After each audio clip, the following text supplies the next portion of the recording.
റേഷനരി ഇരിപ്പുണ്ടായിരുന്നു. രാവിലെ എന്താ കഴിച്ചേ? രാവിലെ ഒന്നും കഴിച്ചില്ല. കഞ്ഞി വെച്ച് വെച്ചിട്ടുണ്ട്, വേറെ ഒന്നുമില്ല. ഇത്രയും നാളെ ഞങ്ങൾ നാട്ടുകാരെ സഹായിച്ച് ജീവിച്ചു. ഇപ്പം ഞങ്ങൾക്ക് ജീവിക്കാൻ പോലും വഴിയില്ല. 4 മാസത്തെ വാടക ഇപ്പോൾ കൊടുക്കാനുണ്ട്. അടുത്ത മാസം ഇവിടുന്ന് ഇറങ്ങി കൊടുക്കണം. ഞങ്ങൾക്ക് എങ്ങോട്ട് പോകണമെന്ന് അറിയത്തില്ല. സ്വന്തമായിട്ട് വീട് പോലും ഇല്ല. മോഡൽ വെച്ചോ പഠിക്കാൻ വേണ്ടി. നമസ്കാരം, ഞാനിപ്പോൾ ഉള്ളത് ആലപ്പുഴ ജില്ലയിൽ തകഴി എന്ന് പറഞ്ഞിട്ടുള്ള സ്ഥലത്താണ്. കഴിഞ്ഞ ദിവസം എനിക്കൊരു മെസ്സേജ് വന്നു ഈ ലക്ഷ്മിക്കുട്ടിയുടെ.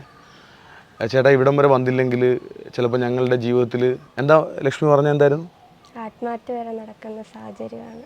അങ്ങനെ ഒരു സാഹചര്യത്തിലാണ് ചേട്ടാ ഞങ്ങൾ കഴിഞ്ഞു പോകുന്നതെന്ന് എന്നോട് പറയുകയുണ്ടായി. ഞാൻ കുറച്ച് തിരക്ക് കാരണം എനിക്ക് മോളുടെ മെസ്സേജ് ശ്രദ്ധിക്കാൻ പറ്റിയില്ല. അപ്പോഴേ ഇവിടെ വന്നിട്ട് കാണുന്നൊരു സാഹചര്യം എന്ന് പറയുന്നത് ഈ വീട്ടിൽ ഒരു ഭക്ഷണ സാധനങ്ങളോ അരിയോ കാര്യങ്ങളോ ഒന്നും ഇല്ലാത്തൊരു സാഹചര്യമാണ്. ഇതൊരു വാടക വീടാണ്. ഈ വാടക വീടിൻ്റെ വാടക കൊടുത്തിട്ട് തന്നെ മാസങ്ങളായി. കഞ്ഞി വെച്ച് വെച്ചിട്ടുണ്ട്, വേറെ ഒന്നുമില്ല. കഞ്ഞി വെച്ച്